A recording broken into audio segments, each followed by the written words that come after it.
ছেলে মানুষেরা সহজে কাঁদে না। যদি মাস্টারও পিড়ে কিংবা অন্য কেউ কোনো সময় গায়ে হাত তুলে কিংবা যে কোনো সমস্যা হইলেও ছেলে মানুষরা সহজে কাঁদে না। কিন্তু ছেলে মানুষরা তখনই কাঁদে যখন ছাত্র জীবনে প্রেম করে, আর প্রেম করার সময় তো যদি সে প্রেমিকা সেকা দেয়, বাইরে ভাই সবচাইতে কষ্ট হচ্ছে সেকা। না পারি কারোর করে মুখ খুলে কইতে, না পারি ভিতরের যন্ত্রণাটা দেখাইতে।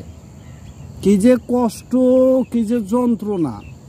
এই প্রেমে সেকাটা যে একবার খাইছে সে কইতে এই সেকা আগুনের যন্ত্রণার চেয়ে বেশি। মানে কষ্ট কোনো রকমে মেনে নেওয়া যায় না।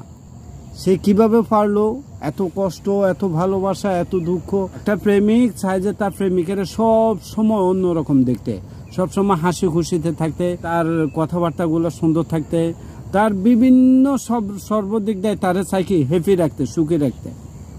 কিন্তু সে মানুষটা এত যত্ন করার পরও যখন সে মানুষটা সেকা দেয় কিংবা অন্য জায়গায় বিয়ে হয়ে যায় অথবা সে যোগাযোগ বন্ধ করে দেয়, যখন বলে যে তারে বলিস আমার সাথে আর যোগাযোগ না করতে, ওর লগে আর আমার লগে কোনো সম্পর্ক নাই, আজ থেকে ওর লগে আমার লগে ব্রেকআপ হয়ে গেছে, আমি ওর সাথে কোনো সম্পর্ক করতে পারবো না কন্টিনিউ, আমার সমস্যা হচ্ছে, আমার ফ্যামিলির সমস্যা হচ্ছে।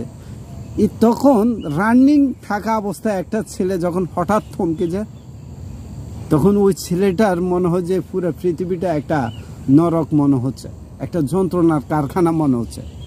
কি যে কষ্ট, কি যে যন্ত্রণা। এই কষ্ট, এই যন্ত্রণা যে প্রেম করছে কিংবা যে ছ্যাঁকা খাইছে, বেশিরভাগে 99% পুরুষই ছ্যাঁকা খাইছে। ছ্যাঁকা খায় নাই এরকম প্রেম করি এরকম কেউ বলতে পারবে না। কোনো না কোনোভাবে কারো না কারোর মাধ্যমে প্রেম করি ছ্যাঁকা একটা খাইছে, খাইতা যন্ত্রণা কষ্ট তিলি তিলি গেছে।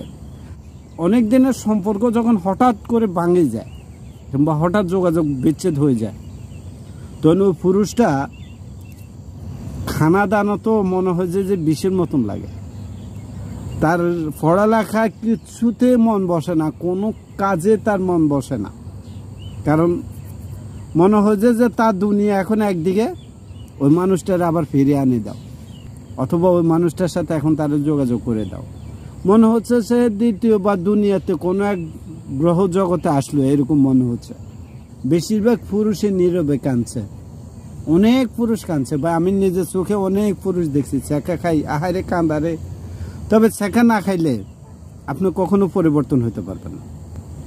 আমি মনে করি যে আপনি যে রিলেশন করছেন, যে সম্পর্ক জড়াইছেন, ওই সম্পর্কটা যদি আপনি পান, এটা তো আবেগ। আবেগের কারণে মানুষ অনেক ধরনের ক্ষয়ক্ষতি করিয়ে এলার, অনেক লস করিয়ে এলার, জীবনে অনেক ভুল সিদ্ধান্ত নিয়ে ফেলে আবেগের কারণে। কারণ আবেগ দিয়ে জীবন চলে না, জীবন চলে বিবেক দিয়ে।